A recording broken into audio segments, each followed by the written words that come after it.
Well, Cory, it's super fun to have a conversation with you.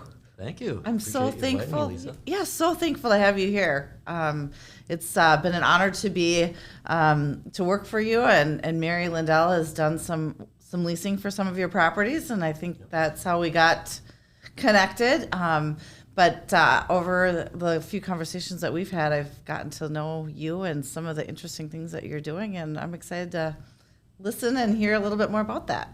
Great. Fantastic. Thanks for having me. I'm excited to join your podcast. Yeah, it's so fun. So you were a sales guy, right? Like you were in sales. And Yeah, I was for 15 years out of college. I was selling computer hardware, computer software. I was a worldwide sales manager for a small company in Maple Grove that was selling hotel software and hardware, and handling the world region as my sales territory. And then during the recession of 2008, 2009, they laid off 25% of the company. I'd avoided a lot of layoffs in the time because I was such a good producer, but nobody was traveling. Hotels were having challenges just filling beds, and the recession had hit. So I, along with 12 other people, got laid off. wow, Then I decided, what am I going to do? right. At 38 years old, and just saw the opportunity in the real estate market. What made you even think about real estate, though? I mean, you go from kind of the job, right, to like career. yeah. So how do you think real estate? What got you there? I've been interested in it for a long time. We kept our first house that we that we lived in, and then when we bought a new house in Plymouth, we kept that as our first rental. Yeah. It was fantastic. At the first tenant we had, they said, "Is that okay if we pay a year of rent up front?" Wow. Like, this landlord business is easy. This is great. I'm like, yeah, you can do that. They just sold their house in Minneapolis. Their kids were out of the house, and they contacted me to rent our townhouse in Maple Grove that Nikki and I were moving out of. We wanted to see if we could do both and rent it, and they gave us a year up front because they had the cash. And this is easy. This is. It's always been that easy ever since, right? Yeah, right. I wish. Okay, so you don't have a job and you're looking around and you say, okay, let's give this real estate gig a shot. Where do you even start?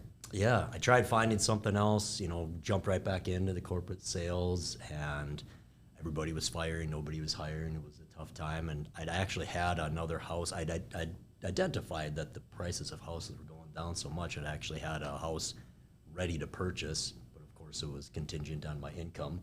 And when I lost my job, that one had to go to the wayside. With my wife having a full-time tenured job in Edina, I knew there was a support system there and a steady job. So I'd contacted some friends that were in the real estate business and asked them to be my mentors.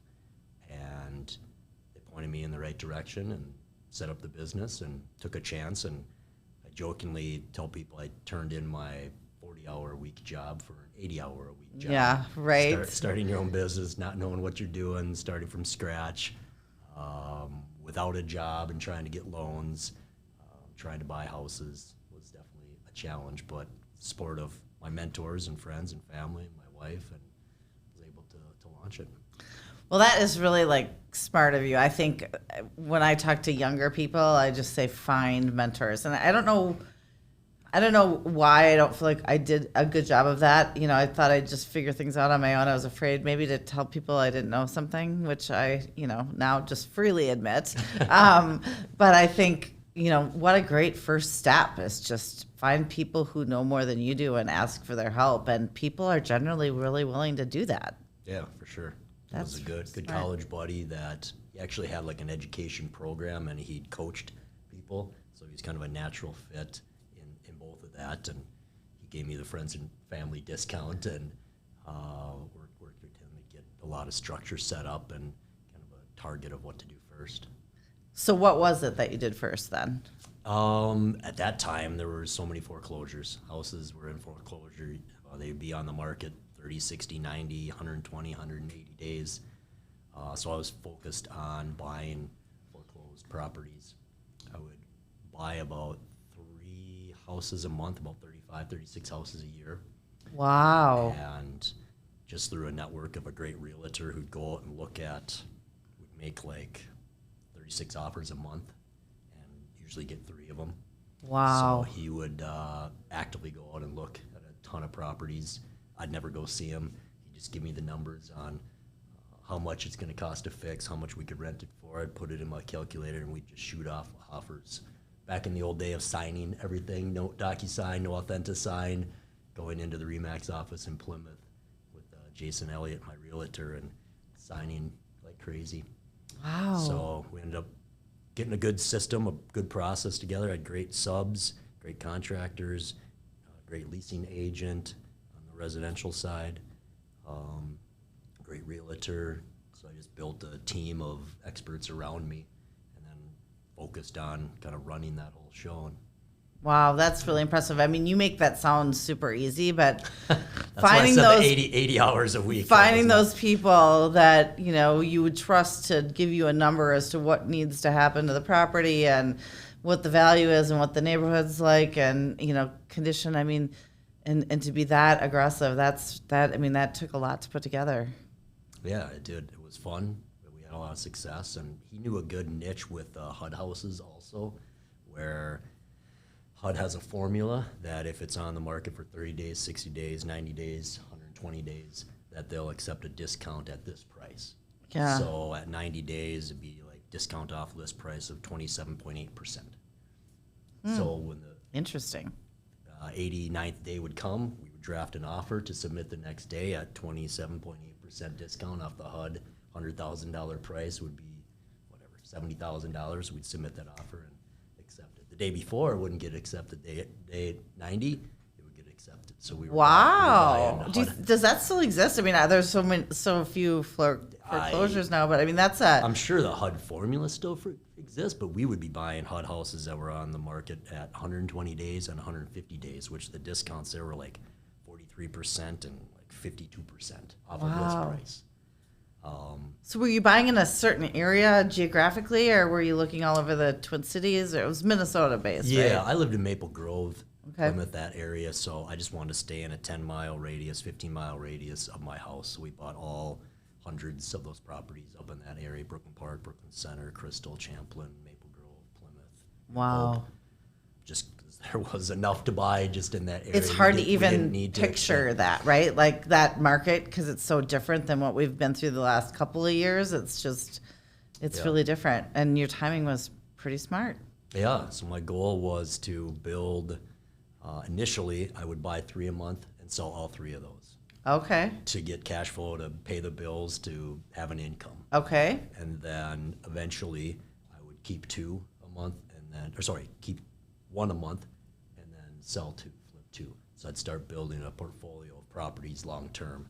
And then I would keep 2 a month, sell 1, and eventually we would keep all 3 a month once we had enough cash flow coming in. So we built it up to about 45 residential properties Wow. that we owned across those hundreds that we bought and flipped. Crazy. Crazy. So you built a great empire. I mean, what prompted you to kind of think, oh, I'm going to move in a different direction? I mean, because you had a great system going. Like, you're not still doing that today. What happened? Yeah, no, I after we got to 45 houses, maintaining, managing, coordinating those, I realized it's either I have to add more staff, add more people, and grow that bigger and expand, or gonna change gears and just keep that as a base portfolio. Prices, of course, were going up at that time, and there was a lot more competition. These 120, 150-day houses weren't on that market that long anymore, so we weren't getting as good of prices. One of my contractors came to me and said, you know what, I'd love to do what you're doing. I would love to flip houses, but I don't have the funds to do that. I certainly know how to do the work. He was fantastic. And he said, would you partner with me? Would you loan me the money? And then I'd fix up the house and sell it, and we'd split the profit at the end. So that sounds fantastic because, quite frankly, I'm sick of chasing you around to do these jobs. Right. And doing the listings and the staging and the permits and the inspections and everything that goes into flipping a house. I said, that would be fantastic. I'll lend you the money, you do everything, and then we split it at the end. So therein launched my hard money lending business. Okay. I stopped buying houses. I slowed down buying houses. I stopped buying houses, and then I started doing the hard money lending instead to these rehab contractors. I would make less, but I would have zero headaches. I'd provide them the funds on day one. 5-6 months later, they would be done. They'd sell the house, and then I'd get my funds back. It wasn't all that effort in between. Really interesting. Picking out colors and shingles and Right. finding contractors and chasing contracts and make sure the electrician was there. All that goes into flipping. I'd had enough of doing it hundreds of times, and I was fine with earning a smaller amount Right. on more properties that I could lend on and build that business. How much paperwork goes into doing something like that?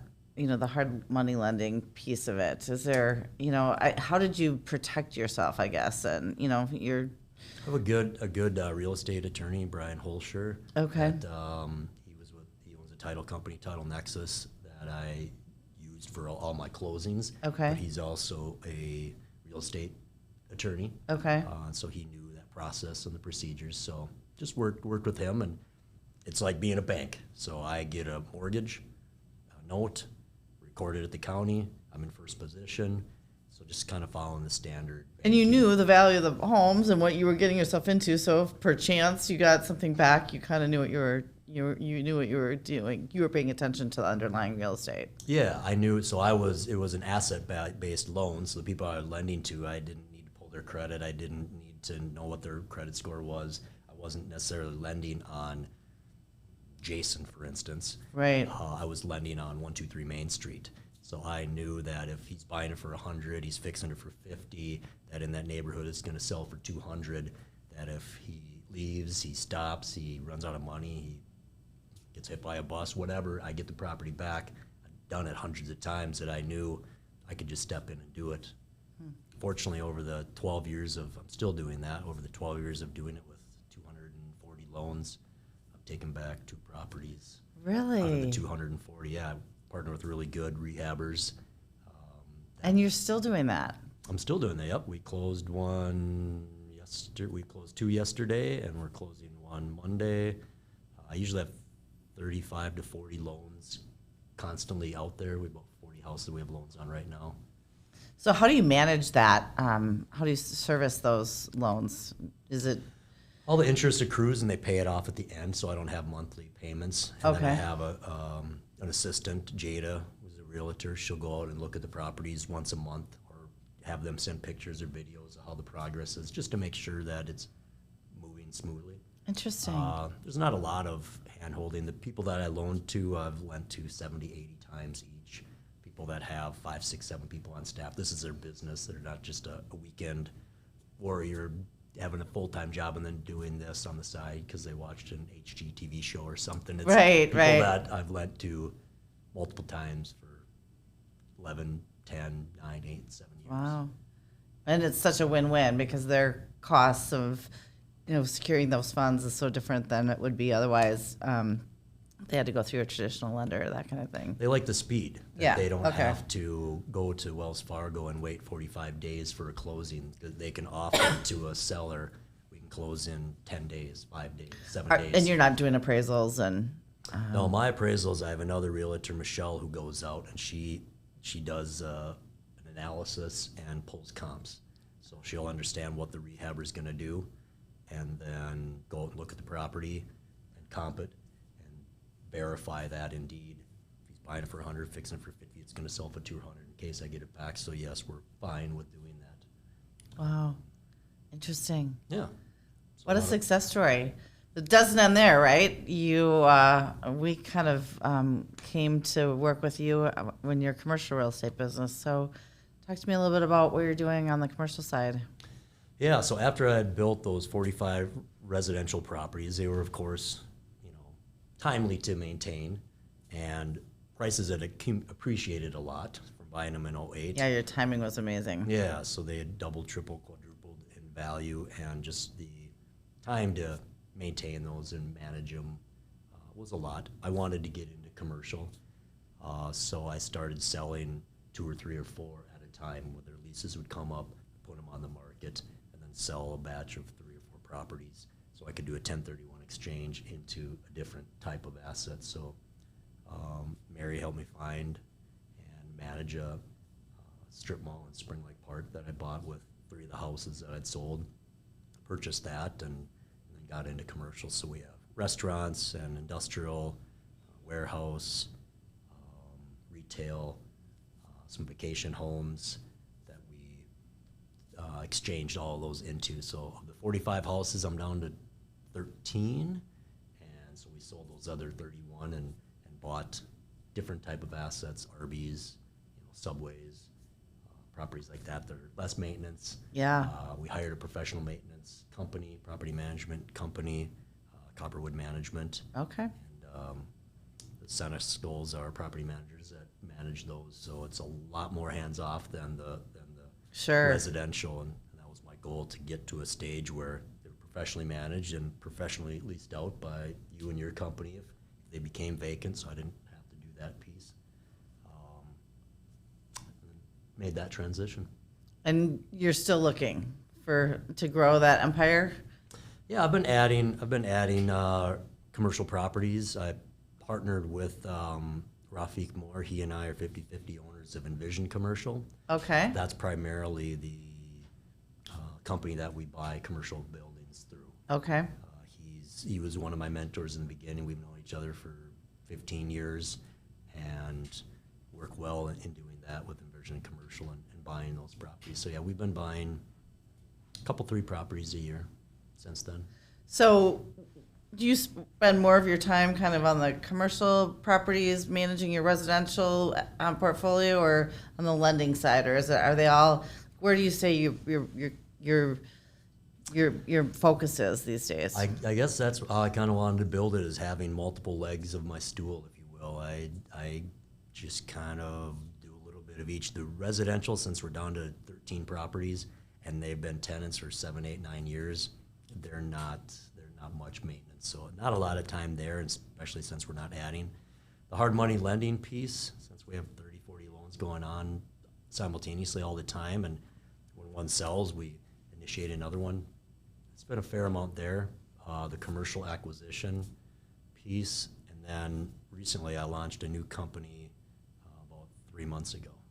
So tell me a little bit about that, because I find this to be really an interesting niche too. I mean, you seem to have a really good eye for finding, where opportunities exist that maybe not everybody's playing in, or just, even the housing piece of it. When you in 08, 09, people, I've done a lot of that ever since, but it was, being able to see those opportunities is kind of a little bit of a specialty, I think, that you have. So tell me about your new company. Yeah, that kind of morphed from, I guess the impetus and beginning of that was Rafiq and I starting that Envision Commercial. The tagline of Envision Commercial is helping tenants envision being property owners. So I guess what I've enjoyed super interesting. At this point, the accumulated assets that I have, quite frankly, are ample to help Nikki and I, my family, live a lifestyle that we want. It's not extravagant. It's comfortable. So I more so wanted to have more purpose, I guess, in real estate investing. I enjoyed providing housing, for people, but I've sold some of my houses on a contract for deed to tenants that had lived there for years. Oh, grew their family, that's and neat. then they wanted to stay there and help them get their credit righted. And it's just such a fun experience. And at the end, at the closing table, when you've had someone renting for 3 or 4 years and then become a homeowner, the American dream, getting that for their family, and you get to know their families over time. So That's really cool. Rafiq and I focused on this Envision Commercial, helping tenants envision being property owners by buying properties for example, one of the fun stories I have is a restaurant owner, Francisco De Haro, down on Lake Street in Bloomington, as a restaurant, Las Cuatro Mil Pas.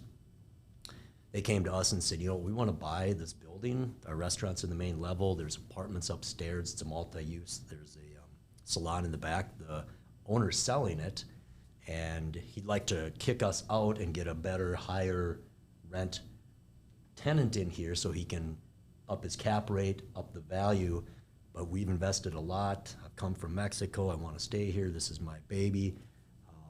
Would you guys help us out? So Rafik and I crafted a plan to buy the property and then immediately sell it back to Francisco on a contract for deed. That is so neat. Yeah, so Envision Commercial bought it, and then we sold it to Francisco and his partner James, business partner James, on a contract for deed, 3-year contract for deed. And then about a year and a half into it, they got their financing sorted out. They got an SBA loan. Their sales were up. They survived COVID. They survived the George Floyd riots. They survived getting broken into. And then he got to purchase his property. Oh, that is such a neat story. Yeah, I love parlayed that. into let's do it again. Yeah. So we found a property in Bloomington on 494 in Portland. Okay. It was an old Chinese First Wok, it was called. It was like 34 years of Chinese restaurant. I'm very, very, very familiar. Okay, so we bought that building. That time, my company, McClure Properties, bought that building for Francisco. Same thing, sold it back to him on a contract for deed. I think 2 years into it, just last September, he got his bank financing through Cooley Bank, got the SBA loan, purchased that from me. Now he owns it. So now we did it a third time. Right next door to that restaurant is an old Eric's Bike Shop. Yeah.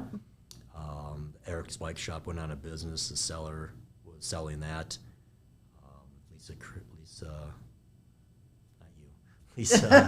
Somebody referred me to the building, and we bought it for Las Cuatro Milpas there, and we sold it to them on a contract for deed. They're now renovating it so they can connect their two buildings and make that like a big banquet hall, party hall, expand their 40-person seating to like 90 people in that hall, and connect the two buildings. They're 10 feet apart. Yeah. So through doing those Envision commercial type of properties, I love this. somebody had contacted me about, I have a Islamic customer that can't get bank financing because of their religion. Right. They can't pay interest.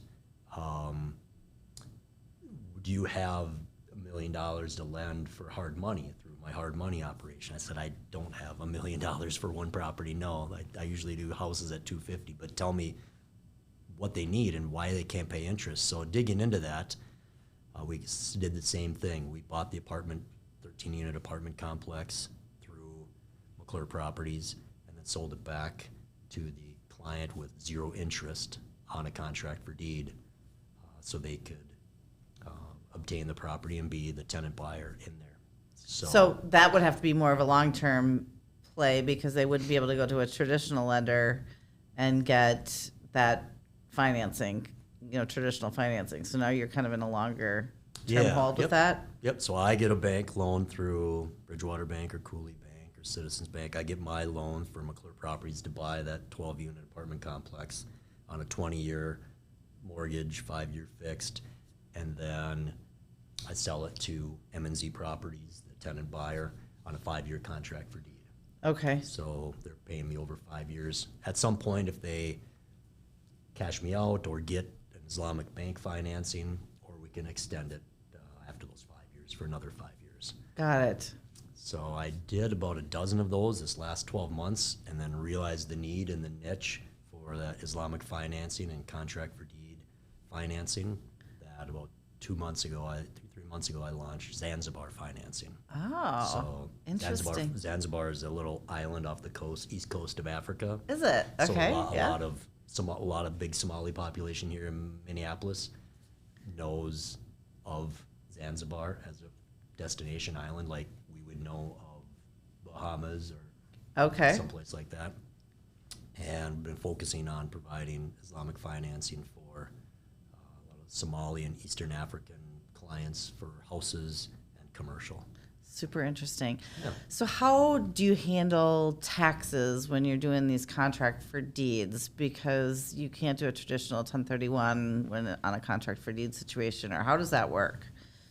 When it comes to fruition and they pay me off, Yeah. You pay the tax. Yeah.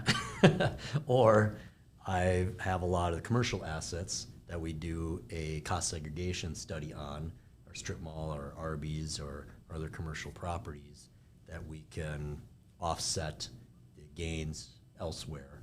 Sure, that makes a ton of sense. From the profits through the contract for deed.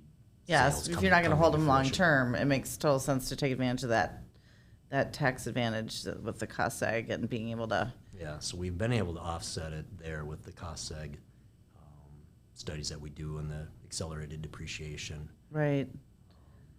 Yeah. Interesting. Well, where do you think you're going to head next? I mean, do you have ideas of kind of what other little opportunities? I might just have to follow you around and say, like, what's he looking at now? What else is there?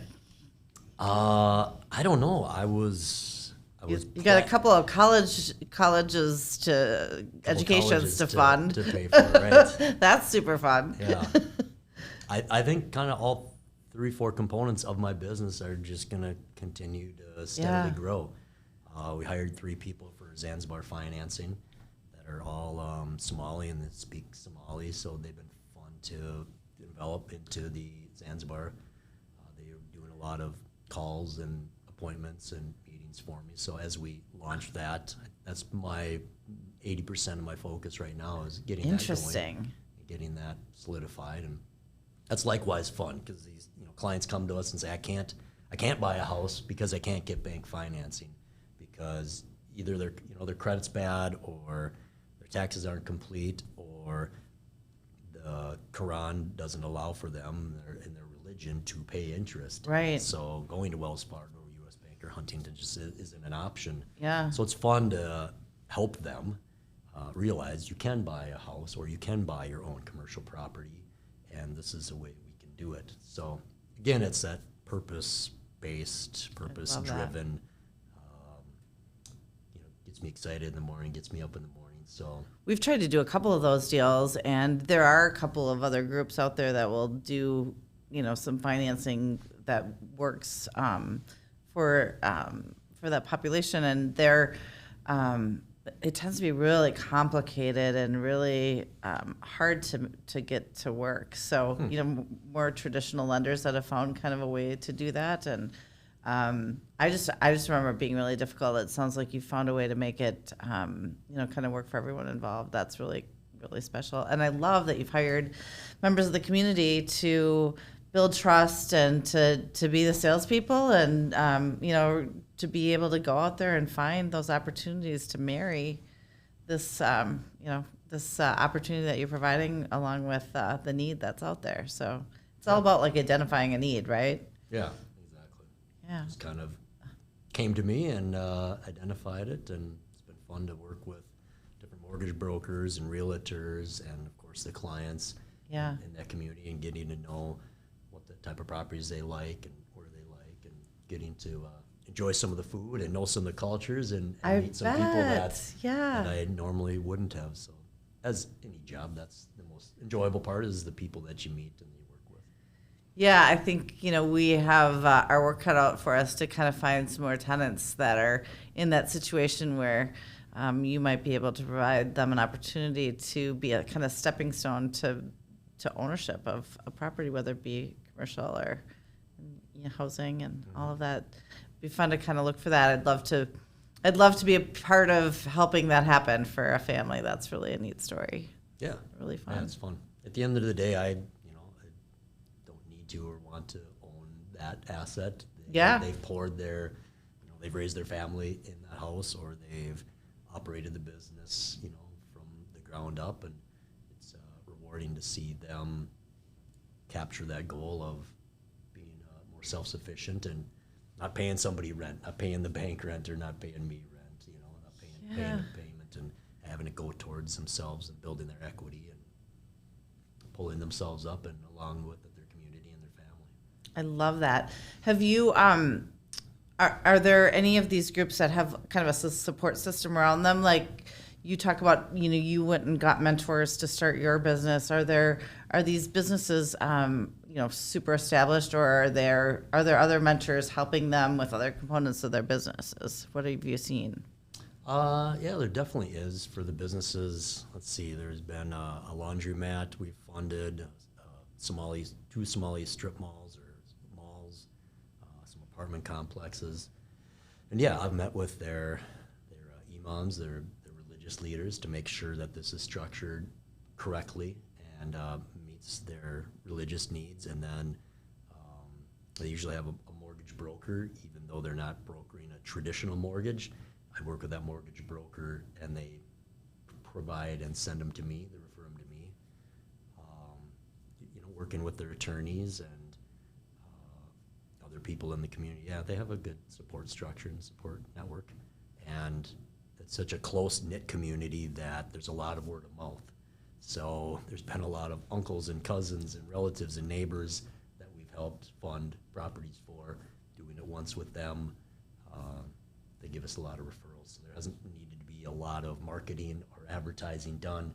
It's just kind of organically grown through, we do a good job, and then it spreads.